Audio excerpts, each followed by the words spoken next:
the arbitrator dished out a number of different new provisions in the collective bargaining agreement, and one of them was that the retiree health insurance would be funded by contributions to the retirement plan, and it would be paid out of the retirement plan as a retirement benefit rather than paid directly by the CTA. And for the next 25 years, there were new bargaining agreements entered into, and each time they continued that practice of paying for retiree health insurance. And what it meant for retirees was that when they retired, they would not have to pay the premium for themselves for retiree health insurance, and they could participate in the same active plan that was negotiated by the union for current employees. And that same plan covered not just the ATU locals, but the other unions that work for the CTA, non-union, and management employees.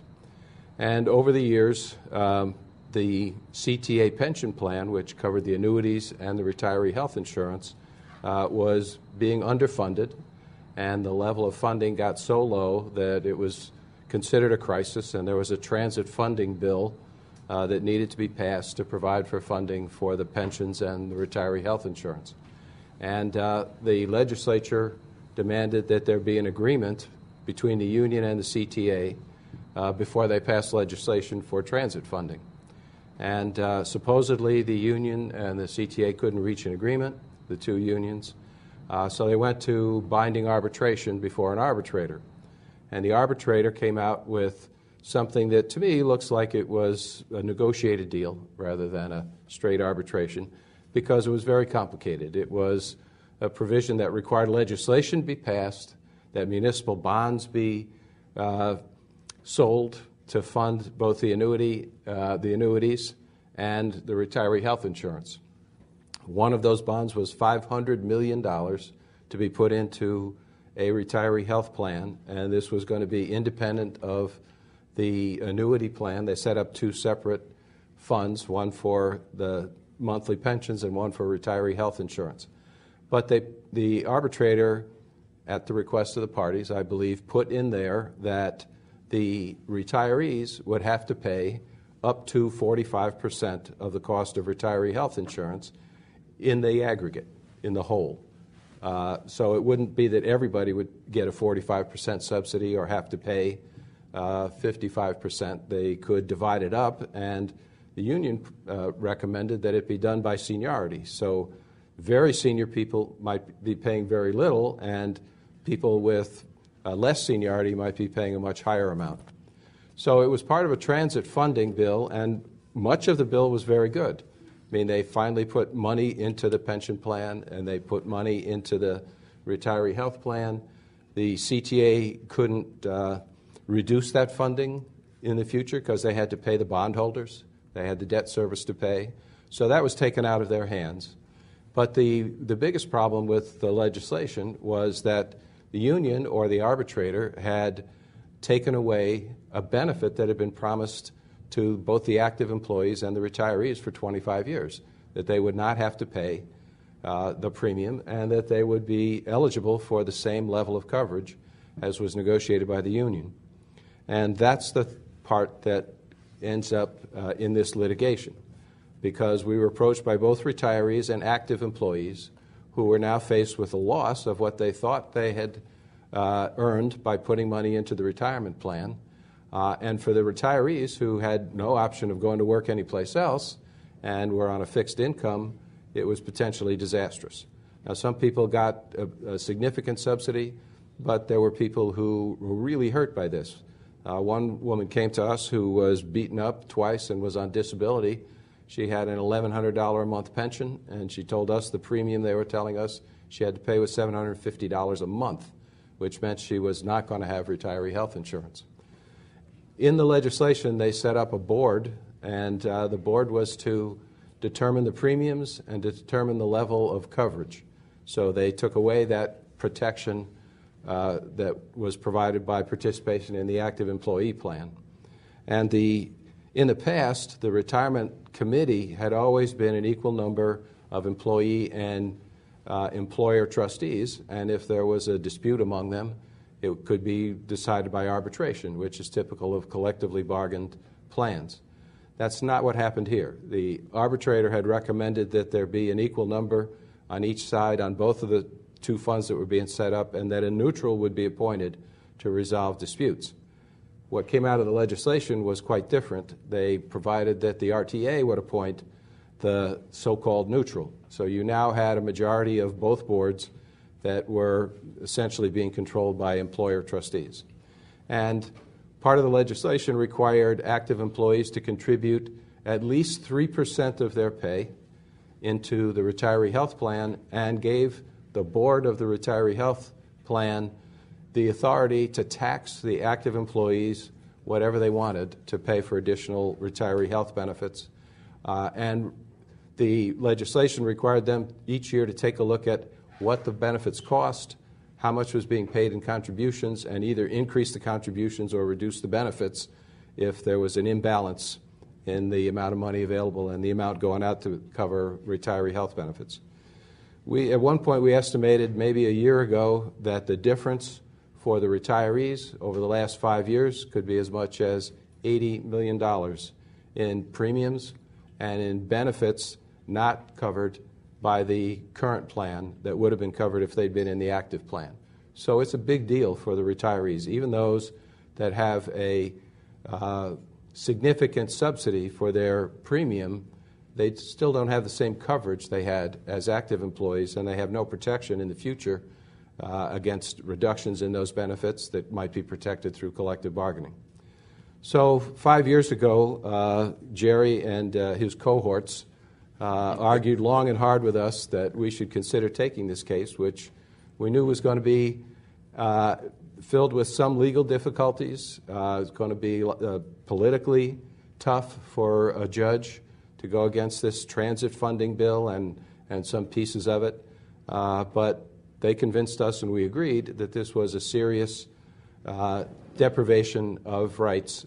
And because they were part of a retirement plan, they're covered under the Illinois Constitution. The Illinois Constitution provided for vesting of retiree benefits in 1970. Prior to that, retirement benefits offered by public employers were considered gratuities, and there was no vesting. They weren't covered under any laws covering private plans, and the case law was really bad. And the unions and other people who are part of the Constitutional Convention decided they needed to provide for vesting in public pension plans. If you're going to promise public employees a benefit, that's a contractual right, and people shouldn't be allowed later on, because they didn't put enough money into the plan, to cut those benefits. So they built into the Illinois Constitution that concept of vesting, and they took the New York approach to vesting, which was when you enter the system and you're working in that system, you're entitled to what you've been promised in that system. So people who came to work before 2001 were promised that when they retired, they would be entitled to retiree health insurance without cost for themselves. They'd have to pay for their spouse or dependents, but they wouldn't have to pay their premium, and they'd have a level of coverage that the union negotiated for its active employees. So that was our basis for attacking it. We went first to federal court, which has a very limited jurisdiction, and there were difficulties. We could not get a federal court judge to accept the case, so we refiled in state court. We lost in the circuit court, and I'll let Justin fill you in on what happened in the circuit court. But basically, we lost the whole thing in the circuit court, so from there we had to file an appeal in the Illinois Appellate Court. Justin, right before you jump into the circuit court, because that was very interesting, the circuit court.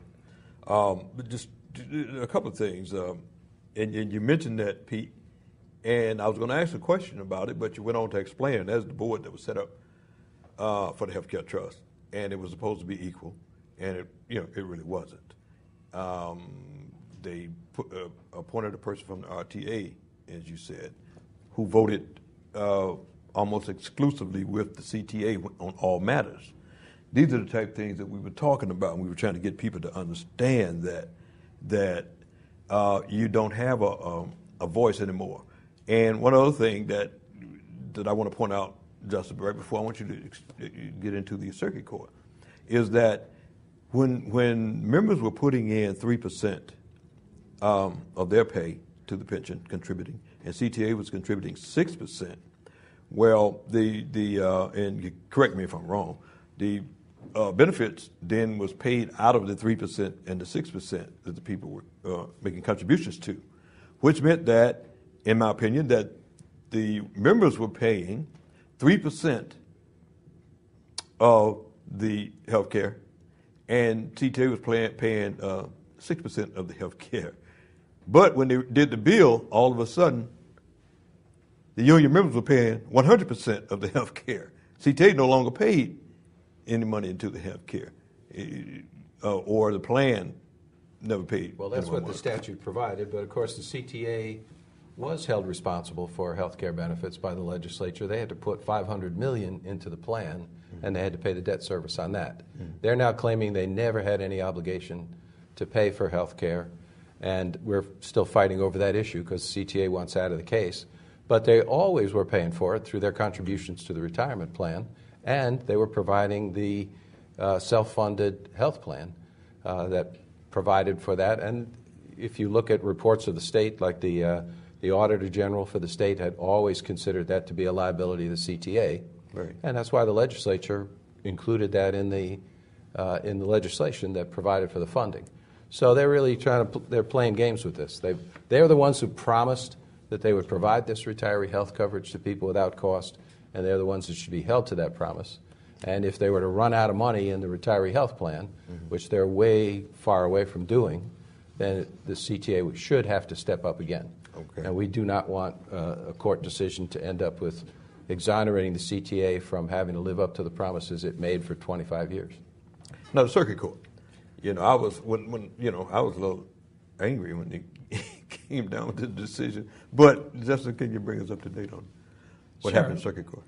We filed in circuit court, and we filed on a variety of theories, including breach of the labor agreement, a violation of the Constitution, and others. The circuit court ruled that the active employees and those retirees that retired after January 1st, 2007 did not have standing to sue the CTA or the retirement plan. Basically, they were saying that only the union could enforce the provisions of the labor agreement. They ruled against the retirees. They stated that the retirees did not have a vested right to benefits. In essence, they had determined that the retirement plan agreement allowed the CTA and the unions to eliminate or reduce retiree health benefits at any time. So we filed an appeal to the appellate court, and the appellate court upheld the circuit court on the issue of standing, but it reversed on the vesting issue. The appellate court determined that the retirees had a vested right to the health benefit payment up until the age of 65. There's an issue about the level of that benefit, but they determined that we could pursue that claim in the circuit court.